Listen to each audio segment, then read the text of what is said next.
Hi అండి, నమస్తే. నేను మీ doctor Naveen Thota, consultant neurologist, Sendi city hospital, Vijayawada. Parkinson's disease మనం కామన్ గా తెలుగులో వణుకుడు జబ్బు, కంపవాతం అని అంటా ఉంటాం. దీనికి ప్రధానంగా 4 ఫీచర్స్ ఉంటాయండి. మొదటగా చేతులు కాళ్ళు ఆదరటం, మనిషి నిదానం అయిపోవటం, కండరాలు బిగుతుగా ఉండటం, నడిచినప్పుడు తోలటం ఉండడం, అంటే ఇంబ్యాలెన్స్ అనే 4 ఫీచర్స్ ఉంటాయి. అట్లీస్ట్ ఇందులో మనిషి నిదానం అయిపోవడంతో పాటు 2 ఫీచర్స్ ఉంటాయి. దీన్ని పార్కిన్సన్స్ డిసీజ్ అని కన్ఫర్మ్ చేస్తామండి.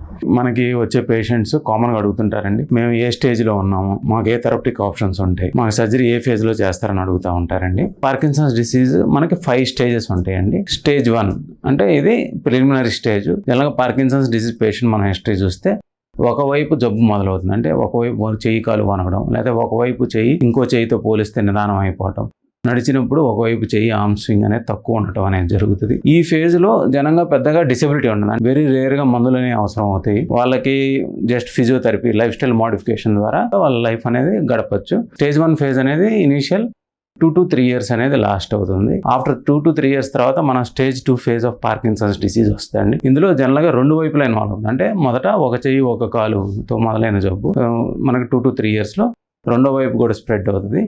వీళ్ళకి మాత్రం కొంత మందులు అవసరం అవుతుంది, బికాజ్ వీళ్ళు నడుస్తుంటే కొంత తోలటం ఇలా జరుగుతూ ఉంటుంది. వాళ్ళు రోజువారీ కార్యక్రమాలు కూడా చాలా స్లో అయిపోతాయి. అంటే ఇదివరకు గంటలో చేసేది ఇప్పుడు గంటన్నర లేకపోతే 2 గంటలు పట్టడం అనేది జరుగుతూ ఉంటుంది. మందులతో మనం మేనేజ్ చేసుకోవచ్చు అండి. ఈ స్టేజ్ 2 ఫేజ్ అనేది పేషెంట్ యొక్క ఫేజ్ ఆఫ్ డిసీజ్ బట్టి 3 to 7 years అనేది లాస్ట్ అవుతుందండి. ఇంకోటి స్టేజ్ 3 ఫేజ్ అండి. ఆఫ్టర్ 7 years ఏమవుతుందంటే డిసీజ్ పెరిగిపోవడం వల్ల కానీ, డ్రగ్స్ యొక్క సైడ్ ఎఫెక్ట్ వల్ల కానీ, ఇదివరకు మందు మనకి దాదాపు 4 గంటలు పనిచేస్తుంది అనుకోండి, ఇప్పుడు కేవలం 2 గంటలు పనిచేసినప్పుడు కూడా ఆప్టిమల్గా పనిచేయకపోవడం, అంటే ఇదివరకు అంత ఎఫెక్టివ్గా లేకపోవడం, 80-90% వరకు రావటం, పనిచేసినప్పుడు కూడా మనిషికి అబ్నార్మల్ మూమెంట్స్, అంటే డ్యాన్స్ లాగా రావటం, అటు ఇటు కుర్చీలో కూర్చున్నప్పుడు కానీ నడిచినప్పుడు కానీ పోగటం అనేది జరుగుతుంది. సో దీన్ని మనం మోటార్ ఫ్లక్చువేషన్స్ అంటాం. ఈ స్టేజ్ ఆఫ్ డిసీజ్ పేషెంట్స్కి మనకి మందులు కాకుండా డీప్ బ్రెయిన్ స్టిమ్యులేషన్ సర్జరీ కానీ, డోపమిన్ పంప్ కానీ వీళ్ళ జీవనశైలి నార్మల్గా గడపడానికి అనేది హెల్ప్ అవుతుందండి. నెక్స్ట్ అండి స్టేజ్ 4. ఇది ఆఫ్టర్ 10 years డిసీజ్ బాగా ఎక్కువైపోయిన తర్వాత మందులు ఆప్టిమల్గా పనిచేయకపోవడంతో పాటు వీళ్ళు కేవలం కొంత యాక్టివిటీ, అంటే ఏ యాక్టివిటీ చేయాలని కొంత అసిస్టెన్స్ అవసరం అవుతుంటుంది,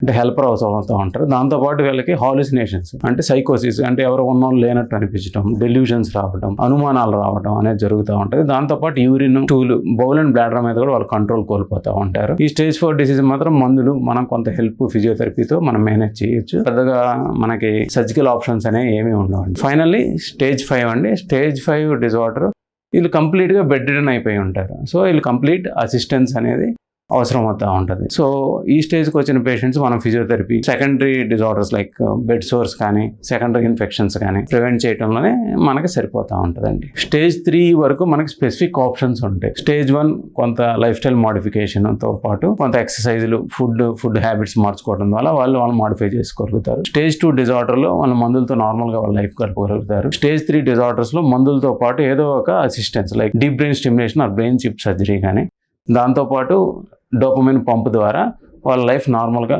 గడపగలుగుతారండి. స్టేజ్ 4, స్టేజ్ 5 డిజార్డర్స్ మాత్రం ఓన్లీ సపోర్టివ్ థెరపీ అనేది పాసిబిలిటీస్ అనేది ఉంటుందండి.